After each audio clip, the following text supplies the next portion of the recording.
السنة دي عدت بحلوها ومرها، علمتني حاجات كتير، بينت ناس كتيرة على حقيقتها، علمتني ازاي ابقى نضيف، ازاي اتمنى الخير لكل الناس، وافهم ان لما افرح لغيري ده مش هينقص من فرحي حاجة، ولو ساعدت حد وفتحت له باب رزق ده مش هيأثر على رزقي ولا هيسرقه.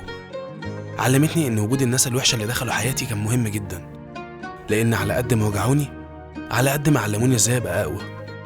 علمتني ان البدايات على قد ما هي جميلة لكنها صعبة قوي، لان مش سهل نقوم بعد ما نقع، ولا سهل نحب بعد ما اتخدعنا، ولا سهل نثق في حد بعد ما باعنا.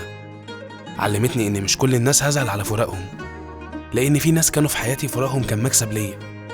علمتني ان في ناس معينة كده مهما سامحتهم وعدت لهم غلطاتهم، لما تغلط معاهم غلطة صغيرة مش بيسامحوك وبيفضلوا فاكرينها لك العمر كله. علمتني ان الوقت هيعرفني الناس اللي بحبهم، لكن المواقف هتعرفني مين بيحبني. علمتني اسيب مسافة امان بيني وبين اي حد يدخل حياتي، عشان لو مشي وسابني افضل واقف على رجلي وغيابه ما يهدنيش.